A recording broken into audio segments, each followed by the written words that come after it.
వక్ఫ్ సవరణ బిల్లుకు జనసేన పార్టీ మద్దతు. ఇది చాలామందికి పవన్ కళ్యాణ్ గారిని లేదా జనసేన పార్టీని కించపరుస్తూ ఎలా ముస్లిమ్స్కి సంబంధించినటువంటి వ్యతిరేక బిల్లుకు సపోర్ట్ ఇస్తారు అని చెప్పి చాలామంది రాజకీయంగా వాడుకోవడం కోసం వైఎస్ఆర్సీపీకి సంబంధించినటువంటి కొంతమంది వ్యక్తులు లేదంటే ఇతర పార్టీలకు సంబంధించినటువంటి వ్యక్తులు గగ్గోలు పెడుతున్నటువంటి పరిస్థితి. అసలు పవన్ కళ్యాణ్ గారు ఇది ఏంటి అనేది 2009 నుంచి కూడా ఆయన స్టాండ్ ఒకటే.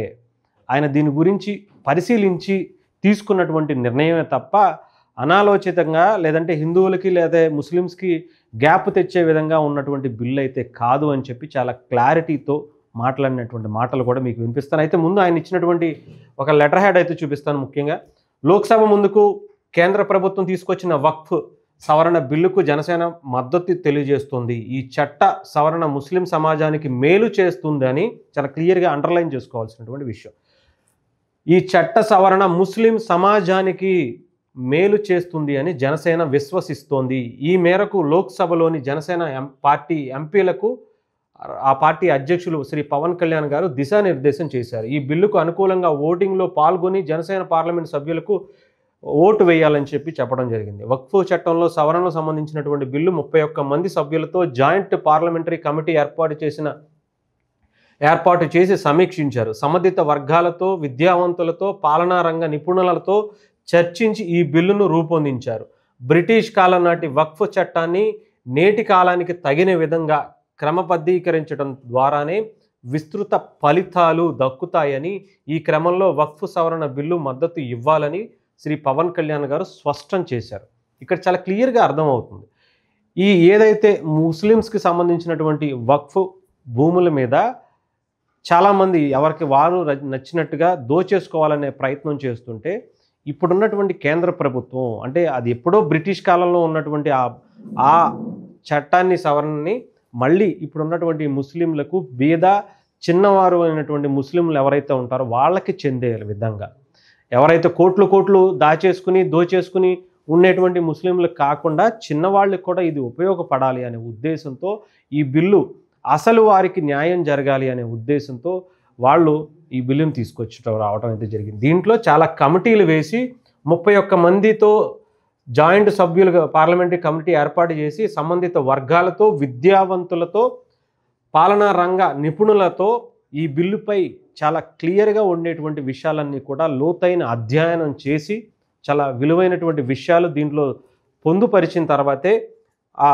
బిల్లుని ఈరోజు పార్లమెంట్లో ముందుకు తీసుకురావడం అయితే జరుగుతుంది. ఆ బిల్లుకి పవన్ కళ్యాణ్ గారు 2009లో పిఆర్పి టైంలో ఆయన మాట్లాడినటువంటి మాటలు కూడా మీకు ఒకసారి వినిపిస్తాను. ఎందుకంటే నేను గత సంవత్సర కాలంగా నేను పాత బస్తీలో పర్యటించాను.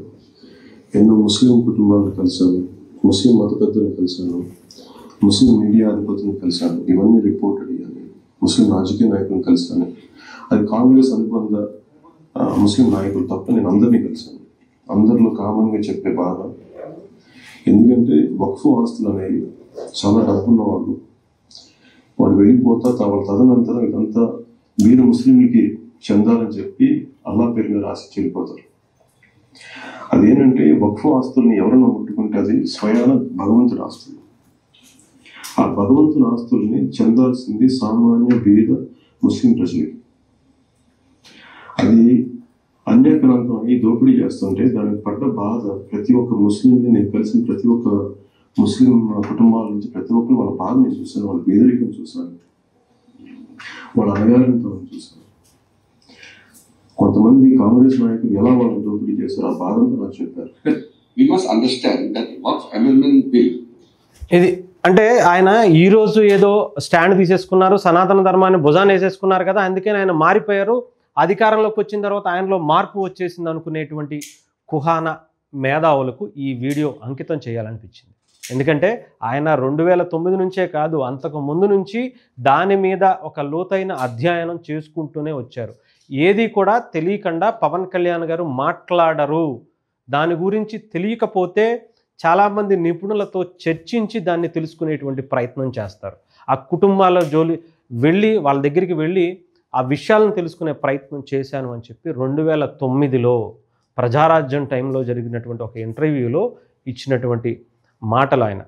సో ఆయన ఏది అనాలోచితంగా మాట్లాడేటువంటి వ్యక్తి కాదు. ఆయన నోటి నుంచి ఒక మాట బయటికి వచ్చింది అంటే అది దాని వెనక ఎంతో చాలా తీవ్రమైనటువంటి అధ్యయనం చేసిన తర్వాత ఆయన మాట్లాడేటువంటి పరిస్థితి ఉంటుంది. సో ఆయన ఏదైనా సరే ఏదో ఇలా మాట్లాడేశారు కదా అని ఆ రోజు మనకు అనిపించకపోవచ్చు. దాని గురించి తర్వాత అబ్బో అప్పుడే పవన్ కళ్యాణ్ గారు దీని గురించి మాట్లాడారా, ఇంత క్లారిటీ ఆయనకు ఉందా అనుకునే విధంగా ఉంటాయి చాలా విషయాలు. చాలా సందర్భాల్లో ఇవన్నీ కూడా పవన్ కళ్యాణ్ గారు అప్పుడేదో మాట్లాడేశారు, ఈయనకేమీ తెలియదు, ఈయనకేమి రాజకీయాలు రాదు, ఏది పడితే అది మాట్లాడేస్తున్నారు అని అనుకున్నారు. కానీ పవన్ కళ్యాణ్ గారిలో ఆయనకి ఎంత ప్రజల పట్ల, సమాజం పట్ల, దేశం పట్ల ఎంత అభిమానం ఉంటే ఆయన అంత లోతైనటువంటి విషయాలను తెలుసుకుంటూనే ఆయన సినిమాలు చేసుకుంటూనే ఉన్నారు. ఆ టైంలో ఒక టాప్ స్టార్గా ఉండి కూడా ఇన్ని సమాజంలో ఇన్ని పరిస్థితులపైన ఆయన అవగాహన తెచ్చుకున్నారంటే ఆయనకి ప్రజలంటే ఎంత పిచ్చో ఆలోచించండి. అంతే తప్ప ఈ రాజకీయాల కోసమో లేదంటే మొన్న కూడా తమిళనాడు రాజకీయాల గురించి పవన్ కళ్యాణ్ గారు మాట్లాడినప్పుడు కూడా ఒక విషయం అక్కడ చాలామంది మీరు తమిళ రాజకీయాల్లోకి వెళతారా, అక్కడ ఉన్నటువంటి పరిస్థితుల్లో కూడా మీరు పోటీ చేస్తారా, జనసేన అక్కడ పోటీ చేస్తుందంటే నేను అంటే జనసేన పార్టీ ఏదో వెళ్ళాలి, పోటీ చేసేయాలి, గెలిచేయాలి అని రాదు.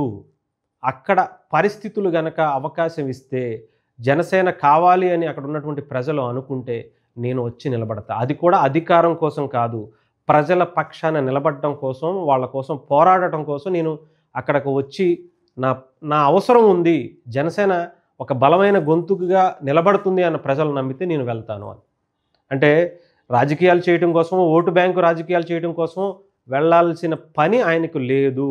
రాజకీయం అంటే అధికారమే పరమావధిగా నేను పని చేయటం లేదు, ప్రజల కోసం నిత్యం ఆయన ఆఖరి శ్వాస వరకు కూడా ప్రజల కోసం నిలబడతాను, ప్రజల కోసం మాత్రమే పని చేస్తాను, వాళ్ళ గొంతుకై ఒక యుద్ధాన్ని చేయడానికైనా సిద్ధపడతాను అని చెప్పి ఆయన చెప్పడం జరిగింది. అంతే తప్ప అక్కడ వీళ్ళ గురించి మాట్లాడితే ఈ వర్గానికి సంబంధించిన ఓట్లు పోతాయి, వాళ్ళ గురించి మాట్లాడితే వీళ్ళ ఓట్లు లేరేమో అనుకునేటువంటి స్వార్థపు రాజకీయాలు పవన్ కళ్యాణ్ గారు జనసేన పార్టీ చేయదు అనేది చాలా స్పష్టంగా ఆయన మరొకసారి చేసి చూపించారు. చాలామంది ఏమనుకుంటారంటే దీని మీద ముస్లిమ్స్ వ్యతిరేకించేస్తున్నారు అని.